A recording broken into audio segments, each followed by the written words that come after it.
देखिए, आज जो प्रोटेस्ट था दिल्ली की टीम ने बुलाया था, वो वक्फ अमेंडमेंट एक्ट में जो संशोधन हो रहे हैं और जो जिस तरह से धार्मिक भावनाओं को जो है, जो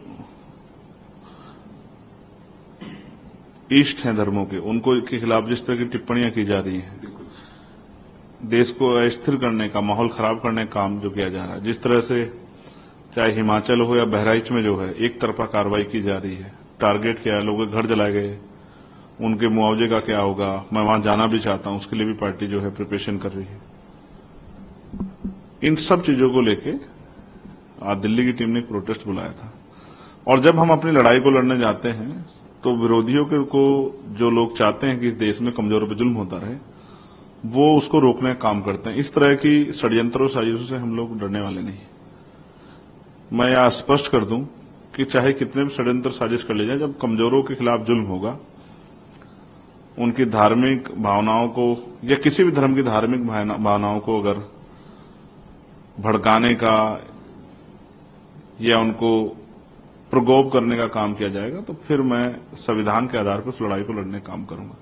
या किसी एक धर्म के खिलाफ एक तरफा कार्रवाई, हिंसा जिस तरह की बहराइच में देखने को मिल रही है, मैं पहला शख्स था जिसने जिस बच्चे की जान गई है उसके लिए कार्रवाई की मांग की। साथ साथ उस कार्रवाई की आड़ में जिस तरह बुलडोजर की कार्रवाई को अंजाम देने का सरकार प्रयास करे, सुप्रीम कोर्ट के ऑर्डर के बाद भी नए नए कानूनों की बात करके, ये भी किससे छिपा हुआ नहीं कि इनका एकमात्र मकसद जो है एक बड़े समुदाय में भय पैदा करना है, उनको डराना, क्योंकि सरकारें भी जानती हैं कि उनके लिए उनके पक्ष में बोलने वाला कोई है नहीं। तो सर, बहराइच में जो हिंसा हुई उसके बाद जो वगैरह वो नेपाल भागने की फिराक में थे, उस पूरी घटना को आप कैसे देख रहे हैं? मेरा सबसे बड़ा सवाल ये है कि वो घटना हुई क्यों? क्या अगर किसी तय रूट पे कार्यक्रम हो रहा है तो क्या वहां पुलिस सुरक्षा व्यवस्था नहीं होनी चाहिए? जिस डिस्ट्रिक्ट मजिस्ट्रेट ने परमिशन दी है, जिस लोकल थाना ने, सीओ ने परमिशन दी है, तो क्या उसकी निगरानी करना, उसमें कानून व्यवस्था बहाल रहे, इस तरह की जो एक जब भीड़ निकल गई है उनकी जो है देखरेख करना और एक सुरक्षा का माहौल देना, क्या एडमिनिस्ट्रेशन का और पुलिस का काम नहीं है? तो ये सरकार का फेलियर है, ये पुलिस का फेलियर है, एडमिनिस्ट्रेशन का फेलियर है। और उसकी वजह से जिस तरह के हालात बने, और अब जो है एक बहुत बड़ी हिंसा जो है गरीबों के जो घर जलाए गए उसके रूप में, या इस तरह से अब जो है एक तरफा कार्रवाई की जा रही है, बुलडोजर कार्रवाई की जा रही है भय पैदा करने के लिए, इनसे स्पष्ट होता है कि उत्तर प्रदेश में न्यायपालिका की कोई जरूरत नहीं है। अब सरकार कानून होगी और सरकार के हिसाब से ही कानून व्यवस्था चलेगी। ऐसा जो है माहौल मुख्यमंत्री योगी आदित्यनाथ जी बनाना चाहते हैं। एक बयान योगी जी देते हैं, बटेंगे तो कटेंगे, इसको आप कैसे देखते हैं उनके इस बयान को? भारत में जो हिंदू धर्म की धार्मिक व्यवस्था है उसमें ऊंच नीच है, जबकि मैं मानता हूं कि इंसानियत सबसे बड़ा धर्म है, लेकिन वहां दूसरी तरफ इसी ऊंच नीच की वजह से बाबा साहब अम्बेडकर ने 14 अक्टूबर 1956 को हिंदू धर्म को त्यागा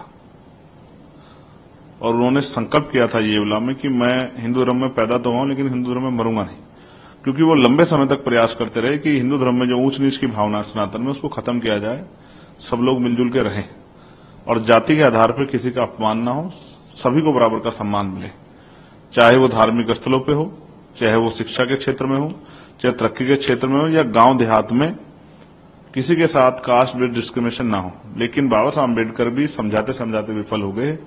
तो मुख्यमंत्री जी को, और मैंने कहा था कि आरएसएस प्रमुख को और प्रधानमंत्री जी को सबसे पहले काम ये करना चाहिए कि आज उनके पास पावर है तो जाति विहीन समाज बनाने की व्यवस्था करनी चाहिए। फिर बट ही नहीं पाएंगे, कटने की स्थिति तो बनेगी नहीं।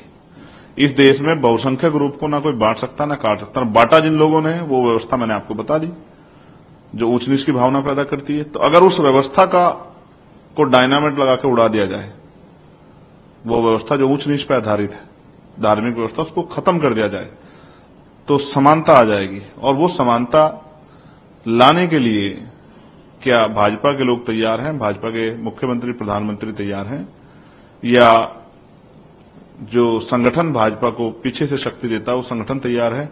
वो समरसता कार्यक्रम चलाते हैं लेकिन समानता कार्यक्रम क्यों नहीं चलाते? मोहन भागवत जी को आदेश देना चाहिए प्राइम मिनिस्टर को कि वो रात को 8 बजे या 10 बजे या 12 बजे आएं और ये घोषणा करें कि आज के बाद कोई जाति नहीं होगी देश में, सब भारतीय होंगे और भारतीय होने पर गौरव महसूस करेंगे। कोई जाति का जो है, जाति के आधार पर ना किसी को सताया जाएगा और ना ही कोई जाति का दम लेकर किसी पर जुल्म कर पाएगा। ये दोनों व्यवस्था नहीं चलेगी, सब इंसान बराबर होंगे। आज क्या दिक्कत है? इसके लिए प्राइम मिनिस्टर किसी परमिशन की जरूरत है?